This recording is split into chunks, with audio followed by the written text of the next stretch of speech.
Au mois de novembre 2004, une femme et ses 2 filles ont trouvé un bébé au pied de leur immeuble à Argenteuil, Val d'Oise.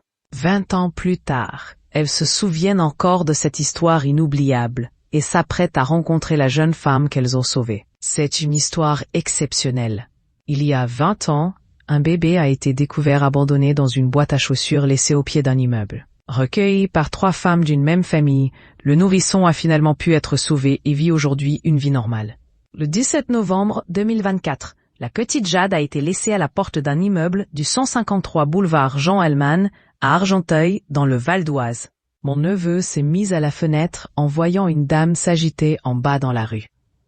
C'était une femme de l'Est qui ne parlait pas français, mais qui criait et pleurait. Elle avait vu la boîte qui n'avait pas de couvercle, juste un torchon posé dessus qui a été légèrement tiré, ce qui lui a permis de voir le bébé. Moi, je ne comprenais pas ce qui se passait, alors je suis descendue, pieds nus. J'ai regardé le carton, je ne me suis pas rendu compte tout de suite. J'ai vu une boule bleue, a raconté Camar, l'une des sauveuses de Jade, à nos confrères du journal Le Parisien.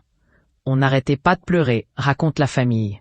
Le bébé est arrivé comme un cadeau de la vie, et Latifa, Camar et Sana, alors en plein deuil. C'était un matin d'hiver. Il faisait froid, peut-être 8 degrés Celsius. Mon père était décédé quelques jours plus tôt à 65 ans, a précisé Camar.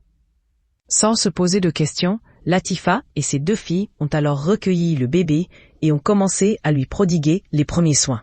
Découvrant la petite fille nue, bleue et recroquevillée sur elle-même à cause du froid, Latifa a tout de suite pensé à la réchauffer avec de l'eau et une serviette éponge. J'ai mis la main sous la tête de la petite fille et j'ai ouvert l'eau tout de suite. Elle était toute bleue, en boule. Je m'en souviens encore comme si c'était hier, a témoigné Latifa, aujourd'hui octogénaire. Le cordon ombilical du bébé n'avait pas été clampé et il était difficile pour les 3 femmes de savoir s'il était en vie ou non. Finalement, Jade, à ce moment-là encore baptisée Anaïs, a commencé à ouvrir légèrement ses mains. Au bout de 5 minutes, elle a pris une couleur rose. Quand elle a ouvert ses yeux, ça m'a rassuré, a poursuivi la mère de famille originaire de Beyrouth, au Liban. Pour la famille, ce sauvetage relève du miracle. Prise par l'émotion du décès récent, Latifa, Camar et Sana n'étaient pas très alertes. On n'arrêtait pas de pleurer ce jour-là. Sans la dame de l'Est, je n'aurais jamais fait attention, a ajouté la sœur aînée. On l'a aimée, cette petite. Si la famille est ensuite allée voir la petite Jade à l'hôpital, elle n'a ensuite plus eu de nouvelles. On pensait souvent à elle. Qu'est-ce devenu Anaïs? Se sont-elles souvent interrogées.